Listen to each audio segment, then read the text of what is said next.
Olá, boa tarde. Hoje o nosso assunto é sobre a Semana Nacional do Trânsito, que finalizou esta semana em todo o estado. Aqui no estúdio eu recebo a diretora-geral do Detran, Larissa Abdala. Boa tarde, seja bem-vinda ao nosso programa. Boa tarde, Jairo. Um prazer muito grande estar com vocês e aqui na TV Difusora. Obrigado. Então, mais uma vez, o trânsito foi discutido a nível nacional e a educação como pano de frente, né, de todo esse processo de discussão para reduzir, em especial, o número de acidentes, né, doutora? Exatamente. A Semana Nacional de Trânsito, ela está prevista no Código de Trânsito Brasileiro desde 1998.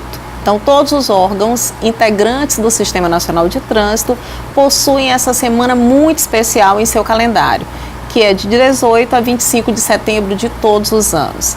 Esse ano nós viemos com o mote de Nós Somos o Trânsito, repartindo a responsabilidade acerca do trânsito, reconhecendo que ele é sim responsabilidade dos gestores e dos órgãos que tratam propriamente de trânsito, mas é acima de tudo uma responsabilidade e uma obrigação, um dever de todos nós.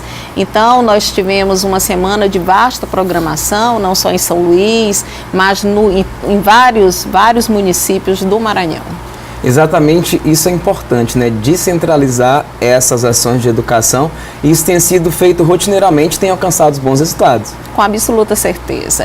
Eu tenho convicção de que nunca se investiu tanto em educação para o trânsito como hoje em dia se investe. Então, só para você ter uma ideia, durante a Semana Nacional de Trânsito, nós tivemos aproximadamente 100 e poucos municípios que tiveram algum tipo de ação e de abordagem acerca dessa temática específica. E nós tivemos uma diversidade muito grande de ações. Nós tivemos passeio ciclístico, nós tivemos caminhada, nós tivemos palestras educativas em escolas da rede pública e particular de ensino, nós tivemos uma série de eventos culturais também com a participação dos nossos educadores. Eles estiveram nas ruas, estiveram nos shoppings, então realmente foi muito diversificado. Eu tenho no saldo e fazendo um balanço das ações que foram protagonizadas durante esse período, eu tenho absoluta certeza que tivemos uma Semana Nacional de Trânsito de muito êxito. As pesquisas mostram também que essas campanhas de educação têm reduzido bastante a combinação álcool e direção. Isso é muito importante, tendo em vista que essa mistura sempre coloca em risco a vida de quem bebeu e está dirigindo, e também de outras pessoas que não tem nada a ver com esse ato irresponsável, né? Com certeza. Nós somos o trânsito, a Semana Nacional de Trânsito, ela chama essa responsabilidade, mas ela tem uma abordagem, e a orientação que recebemos é que fizéssemos uma abordagem muito incisiva em cima do problema da alcoolemia. Nós estamos com 10 anos de vigência da lei seca, muito já se caminhou, mas muito ainda se há de caminhar. E o mote da campanha também, ele diz o seguinte, que quem bebe e dirige sempre machuca. E aí eu complemento, machuca a si próprio, machuca a sua família, machuca a sociedade, machuca aquelas pessoas que eventualmente cruzarem com você numa corrente de tráfego, seja um pedestre, seja um ciclista, seja um motociclista ou um outro motorista. É muito importante que nós não percamos de vista que quando a lei entrou em vigor, na realidade entrou em vigor por um problema clássico, que o consumo de bebida alcoólica era o principal motivo dos acidentes de trânsito registrados no país. Com o detalhe é que esse consumo da bebida alcoólica, ele nunca vem só. Ele vem agregado a uma outra conduta irregular, como o consumo da bebida alcoólica e o excesso de velocidade, o consumo da bebida alcoólica e a inobservância da sinalização semafórica, ou seja, a bebida alcoólica e o consumo de qualquer outra substância psicoativa, ela é fator desencadeante de uma série de infrações e de acidentes propriamente ditos. E é importante ressaltar que a lei está mais dura também, né? De um certo tempo para cá. Então, quando mexe no bolso, o cidadão fica mais alerta, né? E começa a entender que isso não é uma obrigação, né? Mas é o seu papel enquanto cidadão, de zelar pela sua vida e zelar pela vida do outro. Isso. Eu costumo repetir isso, e não me canso realmente de repetir, em dizer que, na realidade, a pessoa, não conheço ninguém em sã consciência que defenda alguém embriagado no trânsito. Eu não conheço. Porque, na realidade, a embriaguez no trânsito, ela põe efetivo risco à sua vida e risco à vida dos demais. E, na realidade, não há de se tentar coibir a diversão de quem quer que seja.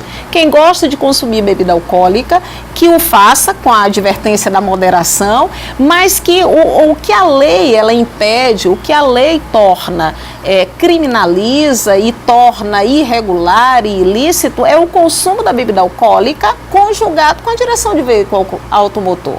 E as opções são muitas, né? Você pode tomar sua cerveja, você pode tomar seu vinho, mas volte para casa.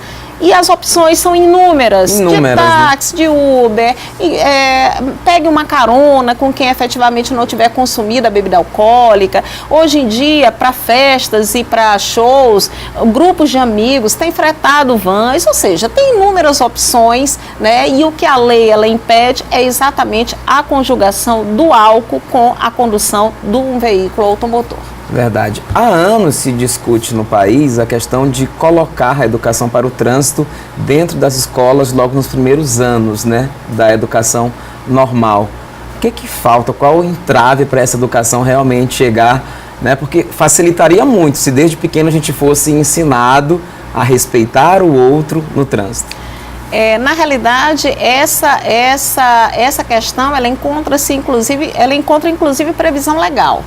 Infelizmente, existem alguns impasses em colocar, pelo Ministério da Educação, em conseguir colocar e absorver essa disciplina dentro da grade curricular, e essa é uma discussão que tem desenrolado ao longo desses anos todinhos. O Código de Trânsito Brasileiro ele entrou em vigor em 1998, então eu costumo dizer que nós estamos discutindo essa questão há 30 anos. E não obstante não termos essa disciplina, que eu concordo plenamente com você, seria extremamente salutar, profícuo tê-la, né, para que nós formássemos não só condutores, mas formássemos cidadãos, né, conscientes de seus direitos e das condutas corretas no trânsito. Independentemente de ainda não tê-la, o trabalho de educação para o trânsito ele tem sido contínuo, perene, né, muito mais consistente. Então hoje não é uma campanha, o Detran e outros órgãos eles não fazem uma única campanha, 2 únicas campanhas ao ano. Esse trabalho ele é diário, ele é continuado, ele é perene. Todos os dias o Detran Maranhão, ou a sede, ou qualquer uma de suas 15 Ciretrans estão atendendo e visitando colégios, 5, 6, 10 por dia. E isso é um trabalho diário. Educação para o trânsito, nessa gestão, é prioridade absoluta do Detran Maranhão. É uma responsabilidade, inclusive, de todos nós, né?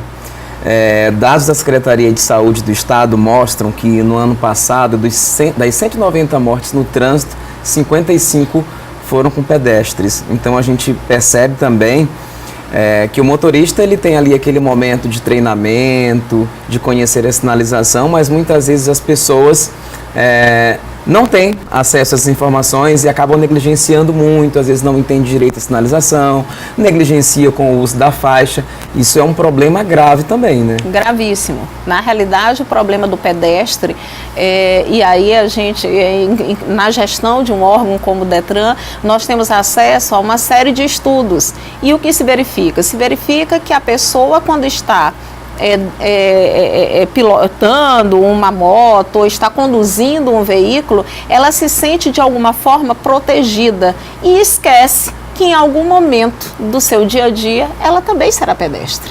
Aquela pessoa que está conduzindo um veículo, ela vai desembarcar e ela vai ter que atravessar uma rua, ela vai estacionar seu carro, ela percorrerá o trecho de um deslocamento numa calçada. Então, na realidade, o que nós precisamos é também adotar a tônica do bom senso. Eu não faço com o outro o que não querem, o que eu não quero que seja feito comigo mesmo.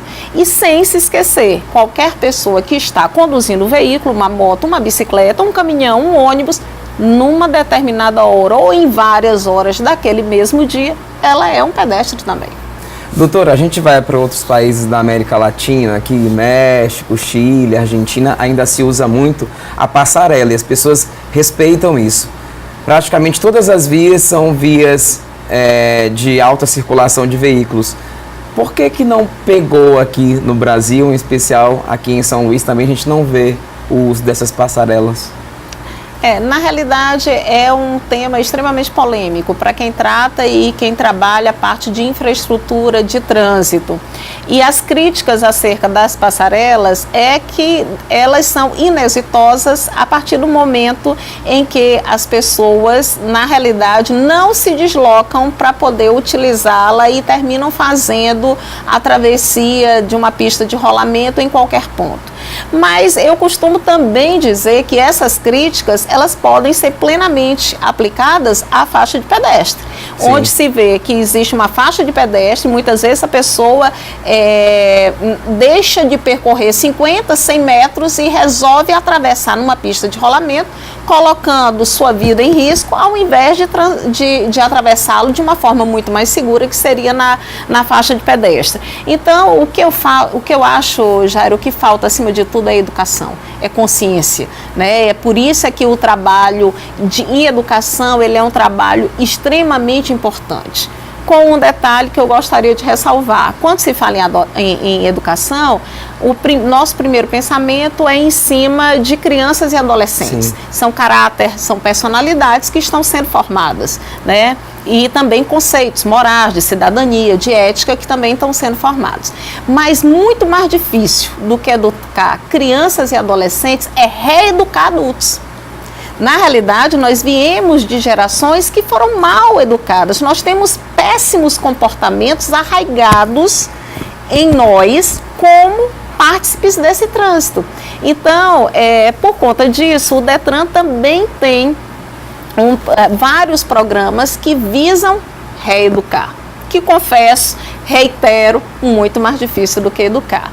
E aí nós temos o Detran Volante, que é um programa de educação corporativa em que as empresas podem requerer ao Detran palestras para seus empregados, gratuito. Nossos educadores vão, levam material educativo, fazem gratuitamente. Essa é o que nós chamamos de educação para o trânsito em ambiente corporativo.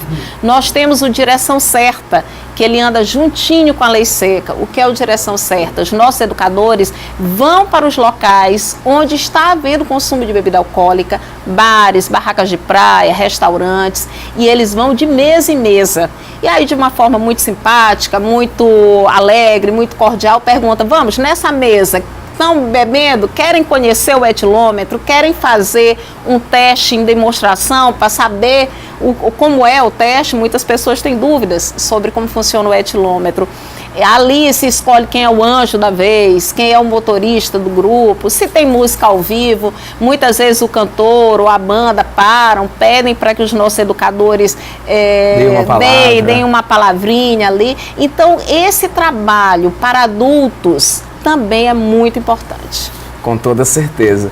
Doutora, nós vamos rapidamente para o intervalo comercial, daqui a pouco a gente volta. Não saia daí.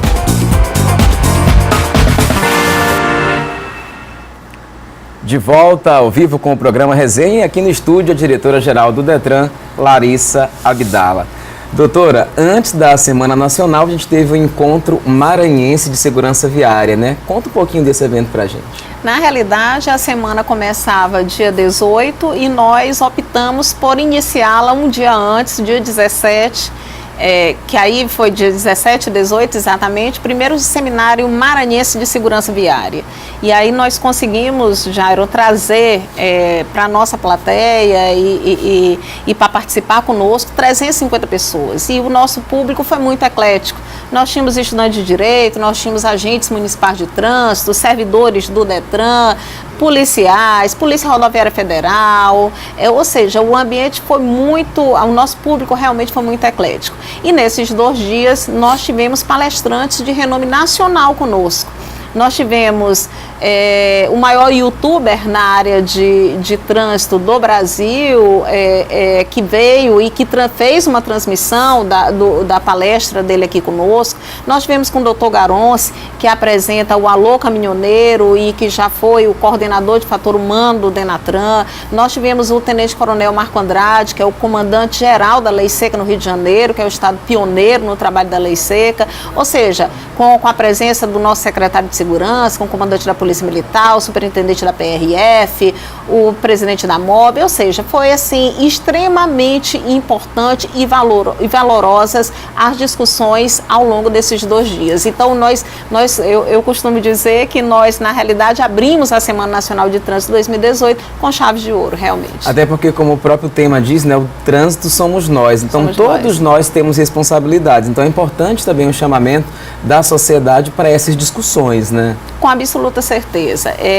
Na realidade, o que existe e o que se trabalha também, além dessa responsabilidade compartilhada por todos nós, não adianta que se invistam, que nós tenhamos investimentos maciços na área de educação e de fiscalização, se não houver realmente a consciência individual de cada um de nós acerca da importância do trânsito e de que a nossa ação, ela é um fator determinante para o trânsito que temos e para aquele que queremos ter.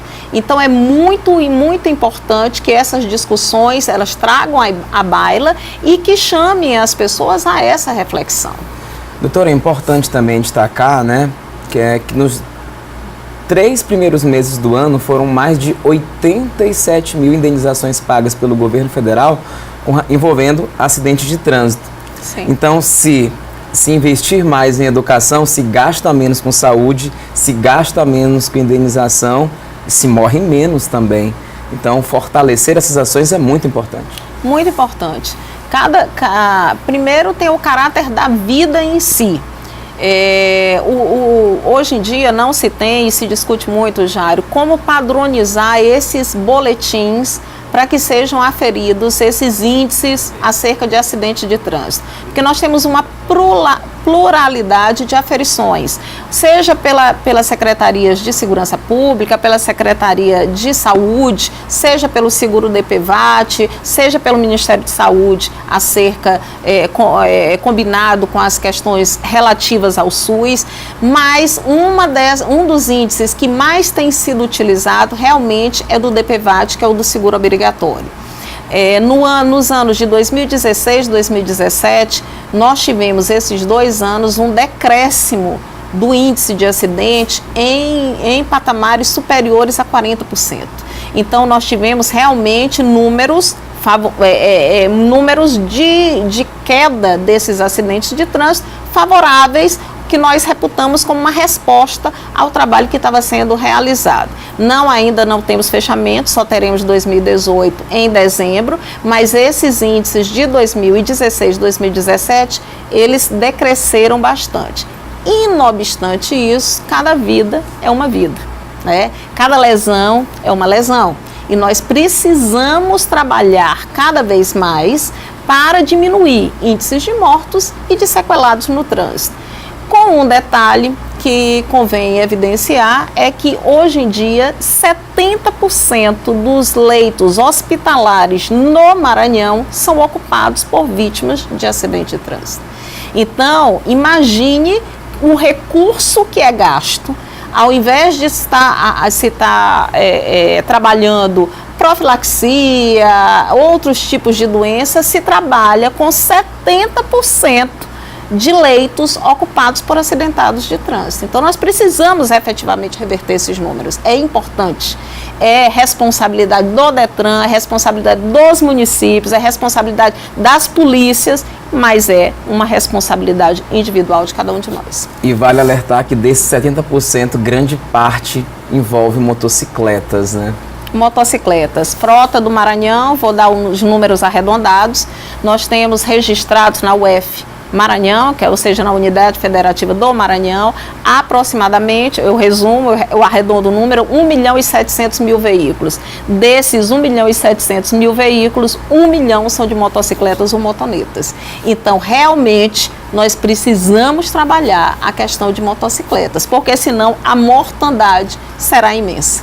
Doutora, quando a gente viaja pelo interior do estado, muita gente é muito relutante com relação ao uso do capacete. Às vezes se coloca no braço, se coloca na garupa, mas nunca no local adequado, que é na cabeça, né? Como é que tem sido articulada essas campanhas, essas ações permanentes que o Detran já faz para garantir essa segurança, esse dispositivo de segurança que é o capacete? O capacete é o mais importante dispositivo de segurança das motocicletas e motonetas. Com o detalhe, como você mesmo mencionou, na realidade parece que o capacete não é capacete, é cotoveleira. No interior do estado, quando se observa o condutor com o capacete, se observa o carona sem o capacete, a pessoa que está sendo transportada com ele sem o capacete, como se a vida do condutor fosse mais importante do que a esposa, os filhos, a mãe, o pai, o parente, o amigo que ele está transportando consigo. Então, é muito importante que nós tenhamos efetividade nessas ações educativas e fiscalizatórias com relação à motocicleta. Com o detalhe, nós precisamos muito da parceria dos prefeitos e gestores municipais. O Código de Trânsito Brasileiro, ele estabelece esferas de atuação. Tem esfera federal, esfera estadual e esfera municipal. O trabalho do município, do gestor municipal sobre o trânsito, ele na realidade ele não é uma faculdade, ele é uma obrigação. E é muito importante que os prefeitos fiquem sensíveis a trabalhar essa questão da motocicleta, principalmente sobre a vertente da educação. É muito importante. Na realidade, eu costumo, os prefeitos que visitam e com quem eu costumo conversar sobre isso, o trabalho do município sobre trânsito, ele muda o traçado urbanístico da cidade, ele organiza o setor urbano, ele agrega qualidade de vida àqueles munícipes. É muito importante que os prefeitos se sensibilizem e comecem a trabalhar a área de educação para o trânsito, principalmente com relação a motocicletas. Então, há um diálogo permanente também acerca disso com os municípios, né? Que é importante que trabalhe lá na base, né? E trabalha diretamente com os condutores. Diretamente com os condutores. Inclusive, os gestores municipais, eles estão muito mais próximos da situação. Sim. Eles conhecem sua realidade muito melhor ainda do que quem gere o trânsito em esfera estadual. Então, é extremamente importante. E outro fato que eu também não posso deixar de relevar é a questão do moto legal. Existe um programa, que esse programa existe desde 2015, em que se regulariza a motocicleta pelo valor de R$50. R$50 é o valor por ano que eventualmente tiver irregular, e ele agrega dentro desse valor o IPVA e a taxa do licenciamento. Ou seja, é uma oportunidade para se regularizar a sua motocicleta, R$50 por ano. O moto legal, ele poderá ser procurado em todas as nossas 15 Ciretrans e também na nossa sede e postos avançados. É muito importante a regularização também do seu veículo como componente de segurança no trânsito. Uma coisa que chamou a atenção na entrevista é a questão do Detran levar às empresas e à sociedade no geral essa questão da educação para o trânsito, né? Como é que essas empresas que são preocupadas com a responsabilidade social, com a segurança dos seus funcionários, podem levar essas ações para dentro das empresas? Eu só tenho a louvar, né, as empresas e empresários que já nos procuraram, e aí são diversificados os segmentos. Setor de transporte, comércio, indústria, prestação de serviços, muitos já nos procuraram, e é impressionante a gama de procura que tem para esse tipo de serviço. Basta procurar o Detran, procurar a coordenação de educação para o trânsito do Detran Maranhão, ou então protocolar um ofício ofíciozinho simples ao Detran Maranhão, dizendo qual é a empresa, o número de empregados e qual é o contato, para que nós possamos, na realidade, fazer o acerto, e o empresário terá sim, o diretor, o gestor, terá sim uma palestra em educação. É importante. Muitas vezes essa palestra ela vai direcionada aos motoristas profissionais, aqueles que exercem atividade remunerada dentro daquela empresa, mas também ao público em geral. Nós temos temas que interessam a todos nós enquanto sociedade. Obrigado, doutora Larissa. Muito obrigado pela sua presença em nosso programa. E o Resenha volta na sexta-feira, após o programa do Zé Cirilo. Tchau, tchau.